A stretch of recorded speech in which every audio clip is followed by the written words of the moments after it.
itu akan membuka pintu setan itu akan masuk.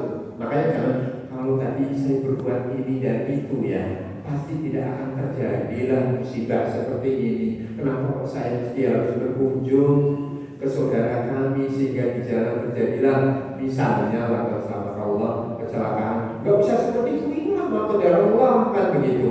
Ini adalah takdir Allah. Karena kalau kita bicara kenapa mesti seperti ini, ya ini pintu setan mulai masuk ke dalam dari diri kita. Jadi hadis ini jamaah dirahmati Allah itu adalah hadis yang syarat akan nilai-nilai training untuk terus kita maju ke depan. Jamaah dirahmati Allah. Ini tahapan yang pertama itu adalah betul-betul kuwatu an-niyah ma'a talabil aun minallah. Jadi niat yang kuat tapi dibersamai dengan memohon pertolongan kepada Allah SWT. Kemudian langkah kedua, jangan dirahmati Allah SWT, al-quwah at-tamantuk bikuwati al-iradah.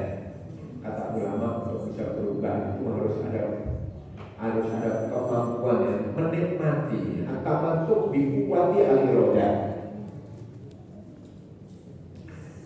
Jadi benar-benar ada keinginan yang kuat untuk berubah, tidak sekedar hanya renungan untuk berubah, tapi betul-betul ada tekad bulat yang kuat untuk berubah. Ini penting. Makanya Allah Subhanahu wa taala berfirman, "Walau aradul khuruja la'amaddu lahu muddah." Kalau memang mereka itu memang ingin keluar untuk berperang, jadi saya pasti sejak awal itu sudah menyiapkanlah perabotan perangnya, gak sekedar hanya mengatakan saya mau dan mau. Jadi walau aradu al-khuruj la'amaddu. Kalau memang benar-benar ingin keluar, saat itu kan ada yang gak ikut berperang kan, tapi kalau ingin ikut berperang sejak awal memang sudah menyiapkan perabotan-perabotannya, tapi terbukti juga nggak ada apa-apa di rumah. Dan sejak awal adalah niatnya kurang kuat, kan begitu. Jadi memang harus disertakan niat yang kuat ketika ingin akan ada perubahan diri. Karena Allah sekali lagi tidak akan berubah kecuali kita mau merubah diri. Maka tekad bulat kita untuk berubah harus kuat. Jamaah yang dirahmati Allah SWT. Kemudian jamaah dirahmati Allah, langkah yang ketiga itu at-tahalli bisyaja'ah. Artinya harus ada keberanian. Jadi tadi kalau keberanian itu lawannya al-jubn tadi yang kita disuruh untuk berlindung.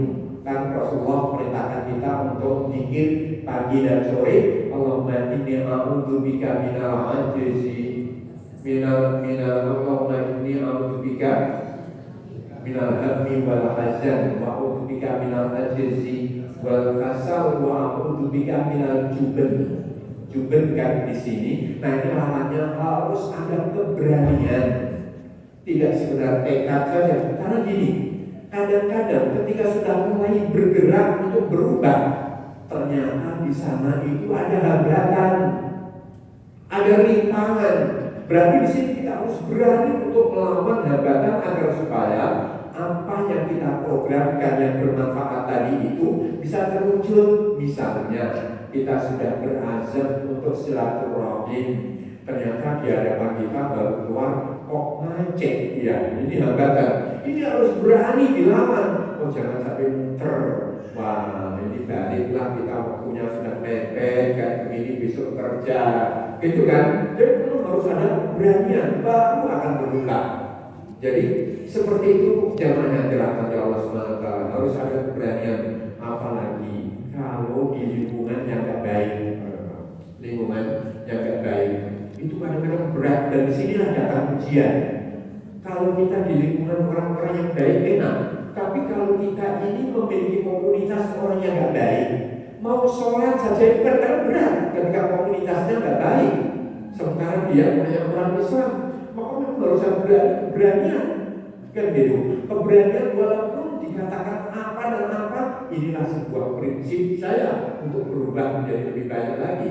Ini kan banyak artis-artis itu yang sudah mulai bijak, kemudian ternyata ketemu dengan komunitas lamanya berubah lagi, berani lepas jilbab lagi. Itu kan sangat banyak seperti itu, walaupun sudah sangat amat banyak yang berhijrah dengan baik kan gitu. Memang perlu keberanian, bahkan di sini pengorbanan juga kadang-kadang ketika diperlukan. Jadi harus ada at-tahalli bisyaja'ah, karena awa'ik itu memang sunatullah. Rintangan itu juga sunatullah, karena sebagai bukti kesungguhan atau tidak kan begitu, diuji juga untuk merealisasikan program-program kebaikannya. Kemudian jemaah dirahmati Allah Subhanahu wa taala. Kemudian at-tafkir fil madi tadi sudah saya sebutkan, jadi perlu melihat ke belakang, tapi dijadikan sebagai pelajaran untuk maju ke depan, bukan untuk meratapi kan gitu. Kenapa kok saya nggak seperti kemarin, kok saya nggak nggak terrealisir program bacaan Al-Quran saya, kenapa kok qiyamul saya malam tadi kok nggak berjalan. Tapi jangan meratapi, sedih saja gitu kan ya.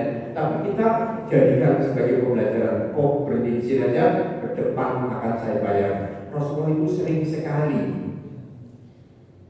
menutup kesedihan seseorang. Pernah ada sahabat itu terlambat sholat qobliyah subuh karena qomat sudah dikumandangkan. Karena kalau memang qomat sudah dikumandangkan, kita kan nggak boleh sholat sunnah, gitu kan ya. Tidak mati sholat fal sholata illal maktubat. Ketika qomat itu sudah dikumandangkan, itu sudah nggak boleh lagi sholat sunnah. Apalagi ketika imam sudah memimpin sholat, nggak boleh kita sibuk untuk melakukan qobliyah. Ini ceritanya ada salah seorang sahabat itu terlambat qobliyah.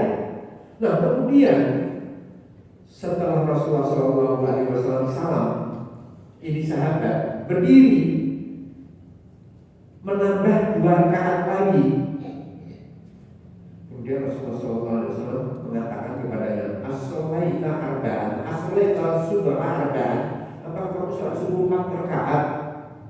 Dijawab oleh sahabat ini, tidak Rasulullah, saya sholat subuh 2 rakaat. Kemudian 2 rakaat berikutnya tadi itu yang sudah saya salam bersamamu, ini adalah qadha qobliyah, tapi dilaksanakan sesudahnya sholat subuh langsung. Kan kita tahu ibunya kalau habis sholat subuh ini kan waktu terlarang untuk sholat, karena ada 5 waktu di mana kita ini diharapkan sholat sunnah, gitu kan ya. Itu adalah kecuali kalau sholat sunnahnya ada sebab, gitu ya. Sholat sunnahnya ada sebab, kayak ada gerhana tapi jatuh sesudahnya asar misalnya. Nah ini nggak apa-apa. Kalau nggak ada sholat sebab, sholat sunnahnya ada sebab, nggak boleh. Tapi ini sahabat para bapak sudah terbiasa sholat qobliyah subuh, nggak pernah tidak dilakukannya.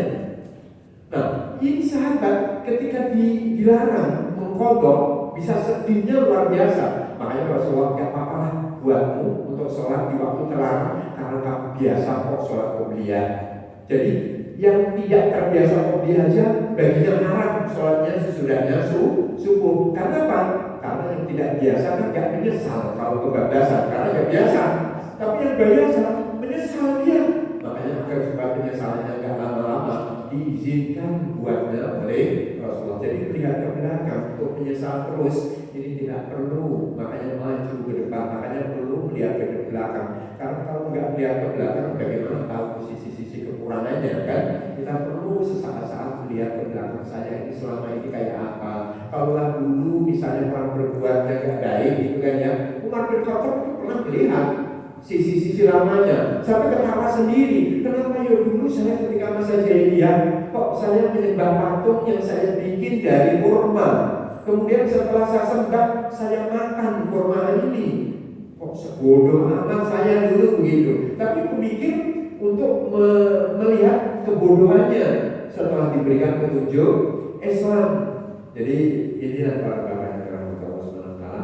Kemudian nah tadi ihris ala ma yanfa'u, cari apa-apa yang bermanfaat buat kita.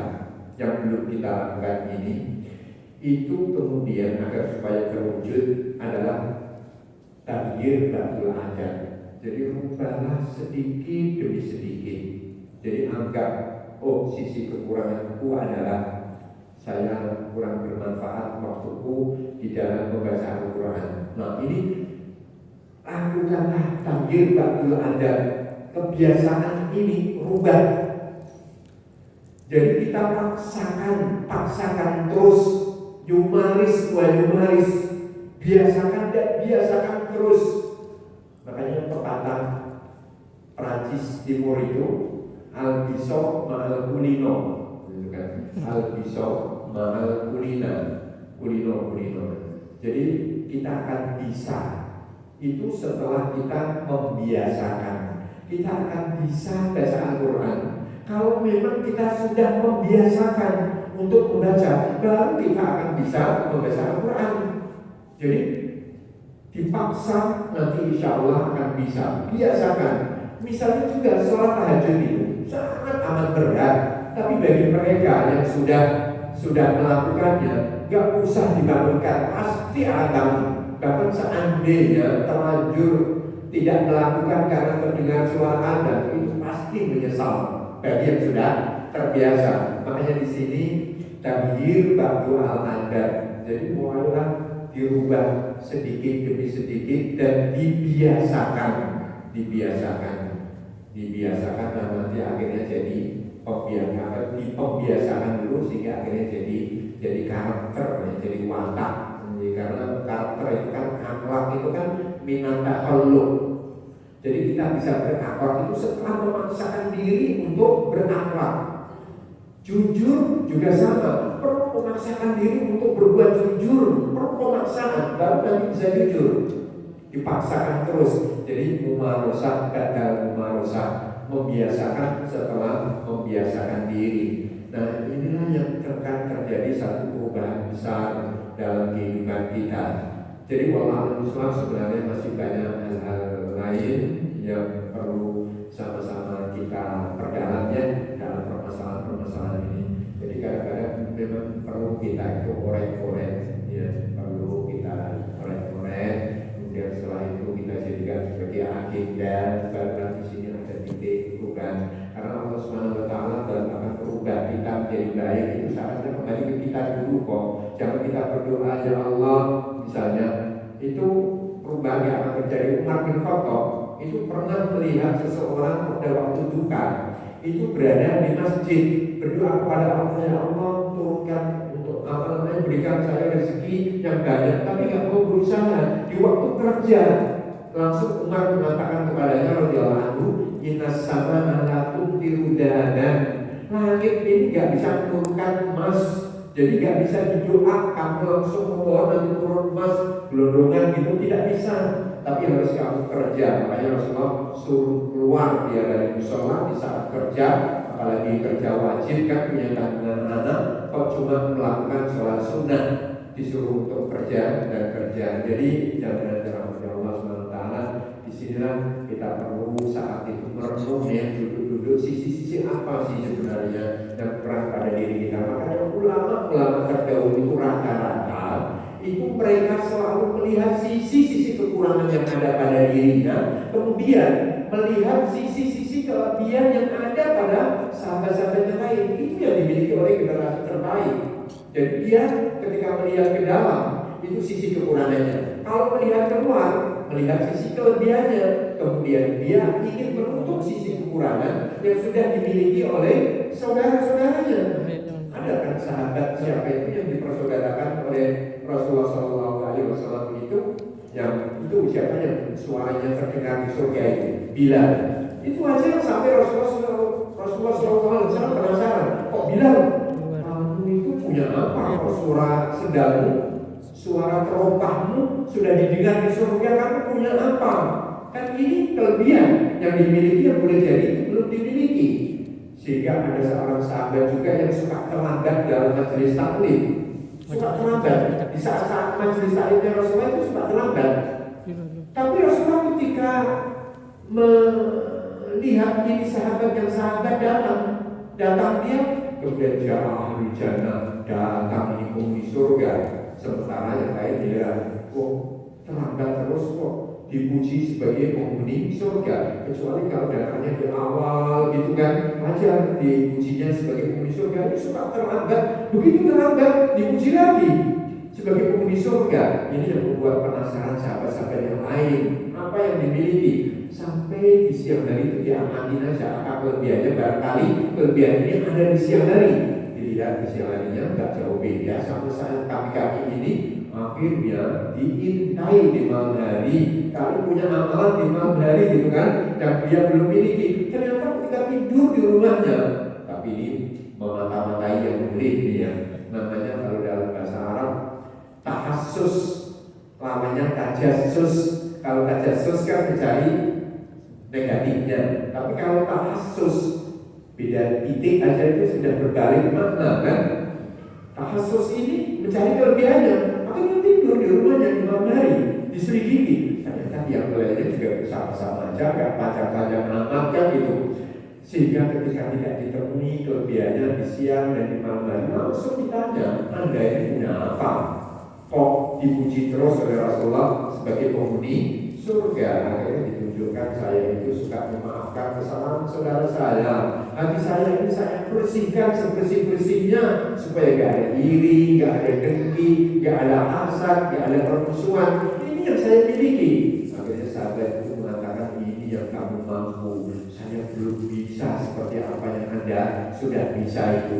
Jadi ini mungkin penting buat kita untuk selalu melihat kelebihan orang lain, kekurangannya diri kita, sehingga dari sinilah kita untuk bertekad kuat untuk merubah sisi-sisi kekurangan kita menuju pada yang lebih baik lagi.